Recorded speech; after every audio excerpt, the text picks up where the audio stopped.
பெத்த பிள்ளையவே இந்த அளவுக்கு ஒரு அம்மா வெறுக்கிறதுக்கு என்ன காரணம் அப்படின்னு சொல்லிட்டு விஜயா முத்து மேலே அவ்வளோ வெறுப்பை காமிக்கும் பொழுதெல்லாம் தோணும். அதுக்கு ஏற்ற மாதிரி தான் இப்போ வந்து பார்த்தீங்க அப்படின்னா வந்து இந்த ஃப்ளாஷ்பேக் சீக்வன்ஸ் எப்போ வரும்னு பார்த்ததில் இப்போ தெலுங்கில் இருந்த மாதிரியே இங்கே ஒரு விஷயத்த சொல்லிட்டாங்க. இதுக்கு எப்படி போகலாம் அப்படிங்கிறதுக்கான ஒரு ப்ரெடிக்ஷன், வாட் இஃப், ஒரு கற்பனை தான் இது. இந்த சீரியல் எப்படி போக வாய்ப்பு இருக்குது இந்த ஃப்ளாஷ்பேக் சீக்வன்ஸ்லன்னு சொல்லிட்டு. ஸோ இப்போ வந்து பார்த்தீங்க அப்படின்னா வந்து தெலுங்கில் ஏற்கனவே 3 பசங்க இருப்பாங்க. அதாவது முத்துக்கே வந்து 2 அண்ணன் இருப்பாங்க. ஆனால் இங்கே வந்து பார்த்தீங்க அப்படின்னா மனோஜ் ஒரு அண்ணன் மட்டும்தான் இருக்க மாதிரி காமிக்கிறாங்க. இதுலேயும் வந்து பார்த்தீங்கன்னா ஒரு முக்கியமான விஷயத்த ப்ரோமோவில் சொல்கிறாங்க. அங்கேருந்து ஆரம்பம்.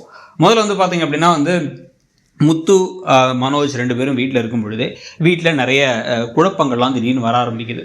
அவங்க திடீர்னு வந்து வழிக்கிட்டு விழ பார்க்குறாங்க. முத்து வயிற்றில் இருக்கும் பொழுதே ஒரு தடவை வழிக்கிட்டு விழ பார்க்குறாங்க விஜயா. விழ பார்த்தவங்கள அப்படியே காப்பாற்றி எப்படியோ ஹாஸ்பிட்டலில் சேர்த்து எல்லாம் சரி பண்ணி எல்லாம் கூட்டத்துக்கு பிறகு வந்து பார்த்திங்கன்னா திருப்பி 2-3 விஷயம், ஆக்சிடெண்ட் ஒன்று நடக்கிற மாதிரி வந்து விலகி போகுது. ஒரு பிரச்சனை ஒன்று வந்து திருப்பி வந்து உயிர் தப்பிக்கிறாங்க. இதெல்லாம் ஏன் நடக்குது, எதனால நமக்கு ஒரு பிரச்சனை வருது அப்படின்னு சொல்லிட்டு ஒரு ஜோசியர்கிட்ட போகிறாங்க விஜயா. அங்கே போய் அந்த ஜோசியர் உங்களுடைய மகன்களுடைய ஜாதகத்தையும் கொடுங்க, உங்கள் ஜாதகத்தையும் கொடுங்கன்னு எல்லா ஜாதகத்தையும் எடுத்து அலசி ஆராய்ஞ்சு பார்த்து அவங்க என்ன சொல்கிறாங்க அப்படின்னா வந்து உங்களுடைய 2வது மகனான முத்துவுடைய ஜாதகத்துப்படி நீங்களும் அவரும் ஒன்றா ஒரே வீட்டில் இருந்தீங்க அப்படின்னா வந்து உங்களுடைய உயிருக்கு ஆபத்து வந்துடும். உங்களோட உயிரை நீங்கள் காப்பாற்றிக்கணும் அப்படின்னா 6 வருஷம் அவர் உங்கள் கூட சேர்ந்துருக்கக்கூடாது, நீங்கள் அவரை பிரிஞ்சிருக்கணும் அப்படிங்கிறாங்க. 6 வருஷம் போகணும். ஆனால் இப்போ தான் வந்து பார்த்திங்கன்னா அவருக்கு ஒரு 8 வயசு 9 வயசு, கிறிஸ்டுக்கு இப்போ என்ன வயசு இருக்குமோ அதே வயசு தான்.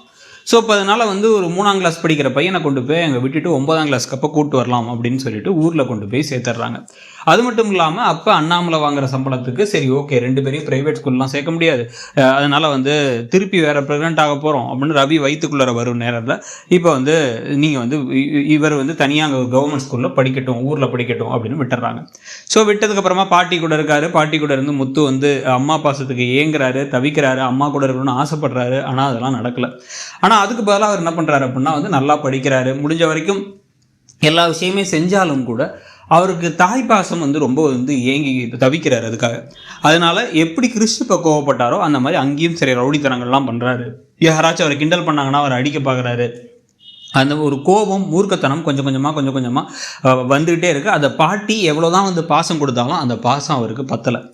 இந்த சமயத்தில் ஒரு தடவை ஊருக்கு இப்போ மனோஜ், விஜயா எல்லாருமே சேர்ந்து வராங்க.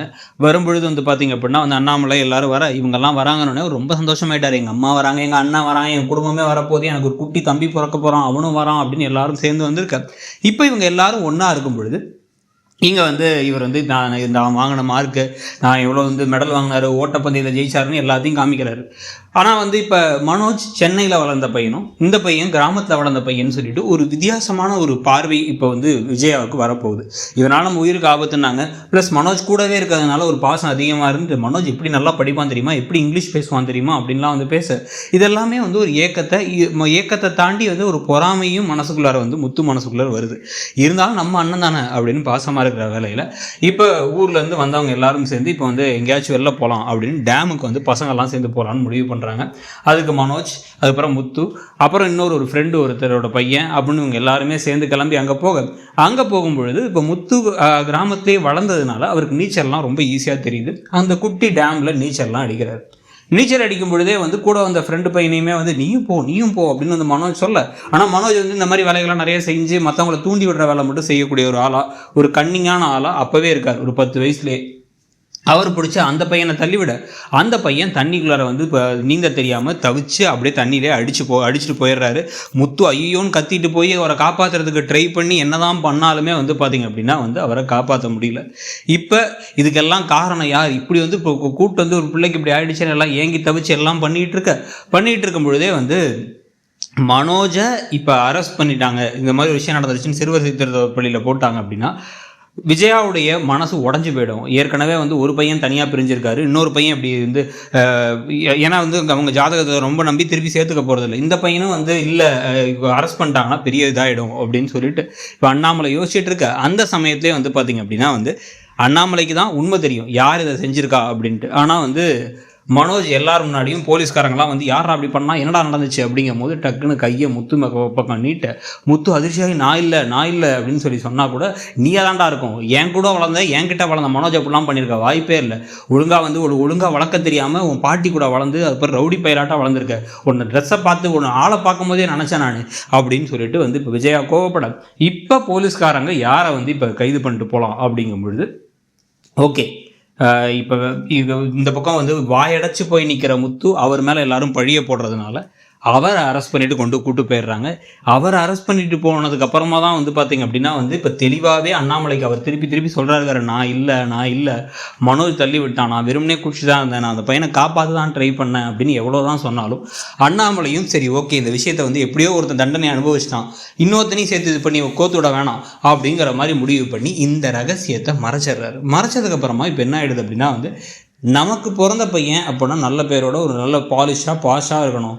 இவன் கிராமத்தில் வளர்ந்தது மட்டும் இல்லாமல் சிறுவர் சீர்திருத்த பள்ளிக்கு போயிட்டா ரவுடித்தனம் பண்ணுறான், வந்து இவன் பார்க்கவே வந்து மூர்க்கமாக இருக்கான் அப்படிங்கிற காரணத்தால் விஜயாவுக்கு முத்து என் பிள்ளையே கிடையாது அப்படிங்கிற ஒரு விஷயம் வந்துடுது. இது அரெஸ்ட் பண்ணி கூட்டு போகும்போது அம்மான்னு இவர் கத்தும்போது கூட வந்து யாருடா அம்மா, நீ எனக்கு அம்மாவே கிடையாதா, நீ எனக்கு பிள்ளையே கிடையாது, நான் உனக்கு அம்மாவே கிடையாதுடா அப்படிங்கிற மாதிரி வந்து கோவப்பட்டு சொல்லக்கூடிய வார்த்தைகள் இவரை இன்னும் காயப்படுத்தி அம்மாவே நம்மளை வந்து புள்ளலன்னு சொல்கிற அளவுக்கு நம்ம மோசமாயிட்டோமா, அதுக்கெல்லாம் காரணம் மனோஜ் தான் அப்படின்னு தெரிஞ்சாலும் கூட சரி சின்ன பையன் மனோஜ் அந்த சமயத்தில் நம்ம சின்ன பையனா அவனும் சின்ன பையன் தானே, அவனை காப்பாற்றிக்கிறதுக்காக ஒரு பொய் சொல்லிட்டான், அதுக்காக நம்ம அவன் மேலே வந்து கோவப்படக்கூடாது அப்படின்னு சொல்லிட்டு தான் இவ்வளோ விஷயம் நடந்ததுக்கப்புறமும் இதை போய் அம்மாட்ட இதுக்கப்புறம் சொன்னோம் அப்படின்னா வந்து அவங்க மனோஜ் மேலே வெறுப்பை வளர்த்தக்கூடாது அப்படின்னு சொல்லிட்டு முடிவு பண்ணி அவங்க வந்து இவர் வந்து எல்லாத்தையும் மறைச்சி ஏற்றுக்கிட்டு இருக்க விஜயாவுக்கு பாவம் தாங்க மாட்டா, இவன் தான் எல்லாத்தையும் பண்ணான்னு சொன்னால் தாங்க மாட்டான்னு சொல்லிட்டு இது அண்ணாமலையும் மறைச்சி வச்சு தயவு செஞ்சு இதை சொல்லி தேவையில்லாமல் உங்கள் அம்மாவை வந்து இன்னும் சங்கடப்படுத்தாத, விடு பரவாயில்ல அப்படிங்கிற மாதிரி வந்து ஒரு இடத்துக்கு வந்து கண்ட்ரோல் பண்ணிக்கிட்டு இருக்காரா அப்படிங்கிறது ஒரு கேள்வி. இதை தாண்டி ஒரு முக்கியமான விஷயமா இருக்கிறது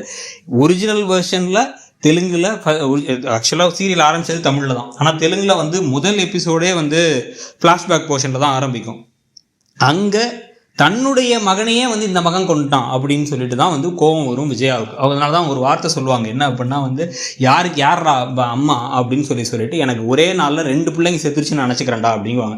ஏன்னா மூத்த பையன் இறந்துருவார், 3வது பையனாக இருக்கிற முத்து வந்து இப்படி ஒரு விஷயத்தை பண்ணிட்டாரு, அதனால் அவரை சீர்திருத்த பள்ளிக்கு அனுப்பிட்டு ஒரு வார்த்தையை சொல்லுவாங்க. இங்கே அப்படி நம்ம காமிக்க முடியாது, சொல்லும் போதே 2வது பையன் தான் சொல்கிறாங்க.